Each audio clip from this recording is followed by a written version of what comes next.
So మన Armenian టోల్మాకి కావాల్సిన ingredients కంటే ముందర అసలు కావాల్సిన పాత్ర ఏంటో తెలుసుకోవాలి. అసలు ఈ టోల్మా అంటే ఏంటి అని అంటున్నారా? ఏం లేదు, మోమోస్ని తయారు చేసుకుంటున్నాము.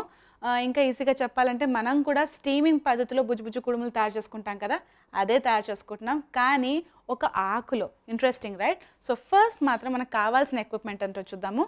ఒక పెద్ద పాత్రను పెట్టేసుకుంటున్నాను, నైస్ అండ్ హాట్గా తయారు చేసుకున్నాను. అందులో నేను వాటర్ని యాడ్ చేస్తున్నాను అండ్ ఈ మోమో మేకర్ని యూస్ చేస్తున్నాను. ఓకే, సో దీంట్లో నేను ఆల్రెడీ ఆకులు వేసి రెడీ చేసి పెట్టేసుకున్నాను. ఈ ఆకుల్ని యూస్ చేసి ఒక బ్యూటిఫుల్ ఫ్లేవర్ఫుల్ డోల్మాని తయారు చేసుకుందాం. ఓకే, సో ఫస్ట్ మనం దీన్ని పెట్టేసుకుందాం. ఆ ఆవిరితోటి ఇది రెడీ అయిపోతుంది. సో మూసేసి పెట్టేసుకుందాం. బుద్ధిగా దాని పని చేసుకుంటుంది. ఇప్పుడు మన ఇంగ్రీడియంట్స్ దగ్గరికి వెళ్దాం. కావాల్సిన ఇంగ్రీడియంట్స్ ఏంటో చూద్దాము. నేను వంకాయని పొడుగ్గా కట్ చేసి పెట్టేసుకున్నాను. Interesting right? ఈ అర్మేనియన్ వంటలు ఏంటో కానీ మనకు కావాల్సిన ఇంగ్రీడియంట్స్ అని, అవైలబుల్ అయిన ఇంగ్రీడియంట్స్ అని ఇష్టం వచ్చినట్టు యూస్ చేసేయచ్చు. నెక్స్ట్ నేను ఇందులో యూస్ చేస్తున్నాను ఆల్రెడీ కుక్ చేసి పెట్టుకున్న రైస్, దాంతోపాటు టమాటో, కెచప్ కూడాను, వెల్లుల్లిపాయలు అండ్ ఒక చిన్న ఆనియన్. చీజ్లో కాస్త చెడార్ చీజ్ వేసుకుంటున్నాను. ఎటువంటి చీజ్ అయినా కూడా యూజ్ చేయొచ్చు ఒక మంచి స్ట్రాంగ్ ఫ్లేవర్ కోసం. అండ్ నేను సాల్సాని, టమాటో సాల్సాని ఆల్రెడీ తయారు చేసి పెట్టుకున్నాను. సాల్సా ఏంటి మిడిల్ ఈస్టర్న్ వంటల్లో అనుకుంటున్నారా? చూద్దాం తర్వాతకి. ఇప్పుడు ఫైనల్ ఈ ఫ్లేవర్ కోసం నేను పాప్రికా పౌడర్ని తయారు చేసుకుంటున్నాను. అసలు దేంట్లో రోల్ చేసుకోవాలి? ఆల్రెడీ నేను సెటప్ని పెట్టేసుకున్నాను ఏంటి అని అనుకుంటున్నారా? నేను క్యాబేజ్ ఆకుల్లో ఇది రోల్ చేసుకుంటాను. మనకి డోల్మా అని కనిపిస్తూ ఉంటుంది ఈ మెడిటరేనియన్ వంటకాలలో. డోల్మా అంటే గ్రేప్ లీవ్స్ అంటే ద్రాక్ష ఆకుతోటి ఈ యమీ రెసిపీని తయారు చేసుకుంటూ ఉంటారు. ఎవరైనా కూడా గ్రీస్ లాంటి దేశాలకు వెళ్ళినప్పుడు ఫస్ట్ డోల్మాని ఎంజాయ్ చేస్తుంటారు. ఆ డోల్మానే తయారయ్యి ఇక్కడ టోల్మా లాగా మారిందనమాట. ఓకే, సో దానికోసం నేను క్యాబేజ్ లీవ్స్ని యూస్ చేస్తున్నాను. ఈ క్యాబేజ్ లీవ్స్ చైనీస్ క్యాబేజ్ కాకపోయినా మీరు మామూలు క్యాబేజ్ ఆకులు కూడా హ్యాపీగా యూస్ చేయొచ్చు. దీంట్లో ఈ థిక్ పార్ట్ని మనం కట్ చేసుకుందాం.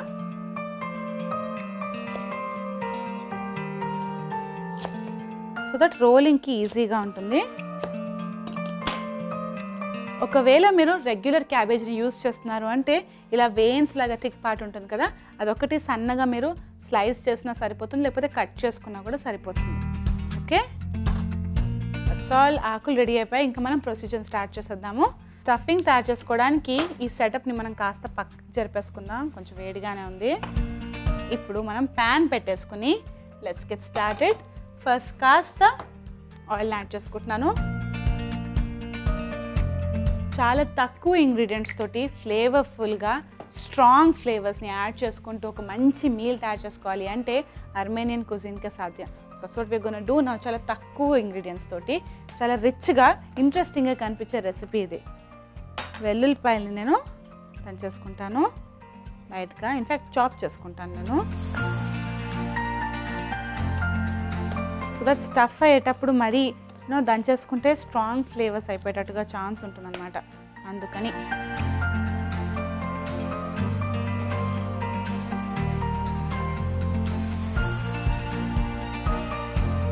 తర్వాతలో ఒక ఆనియన్,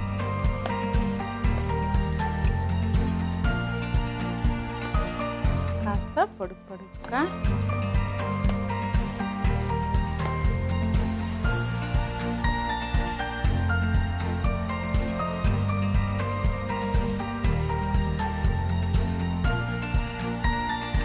వీటిని బాగా ఫ్రై చేసేసుకున్నా. ఆనియన్స్ అండ్ వెల్లుల్లిపాయలు బాగా ఫ్రై అయిపోతున్నాయి.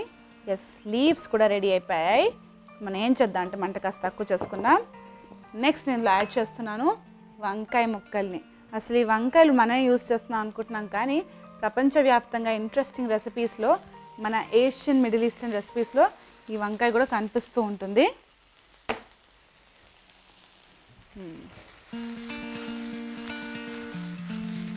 ఓకే,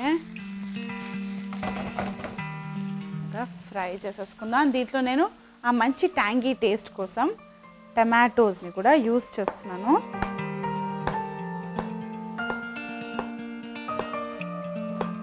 సరిపోతుంది, మరి స్టిక్కీగా కాకుండా.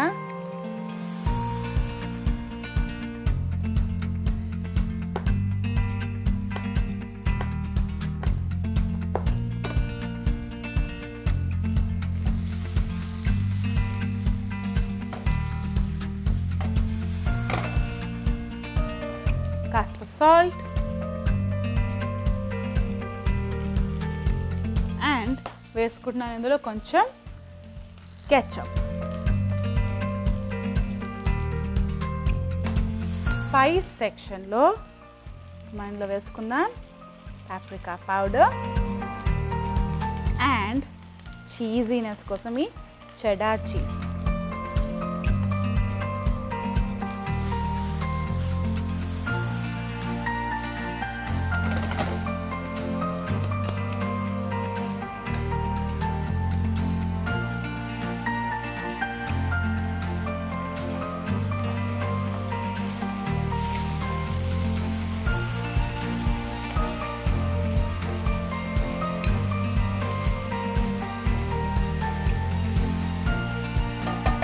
ఒక మంచి ఫ్లేవర్ఫుల్ బేస్ తయారు చేసేసుకున్నాం. కానీ స్టఫింగ్కి అయితే ఇలా కష్టం.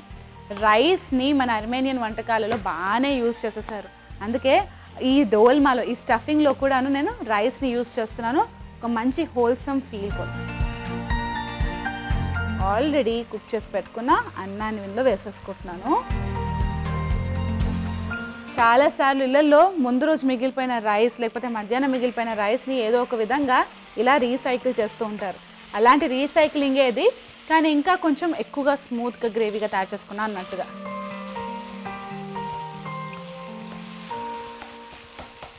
ఓకే,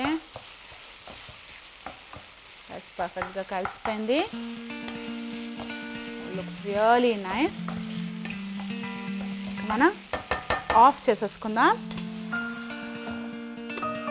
అండ్ నేను కాస్త పాస్లీని కాస్త ఫ్రెష్నెస్ని కూడా యాడ్ చేస్తున్నాను. నేను ఇట్లా పాస్లీ లేకపోతే కొత్తిమీరని కూడా హ్యాపీగా యూజ్ చేయొచ్చు.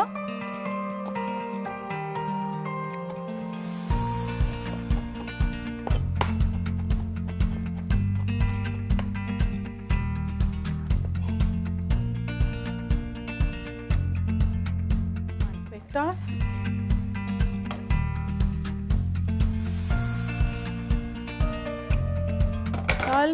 అయిపోయింది. ఇప్పుడు మనం నెక్స్ట్ స్టెప్లో అడుగు పెట్టేద్దాము. స్టఫింగ్ తీసేసుకుందాం.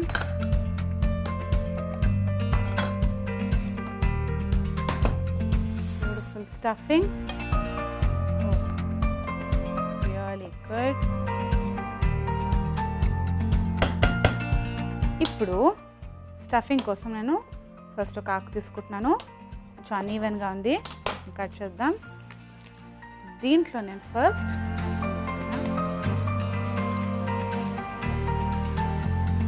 కాస్త సాల్సా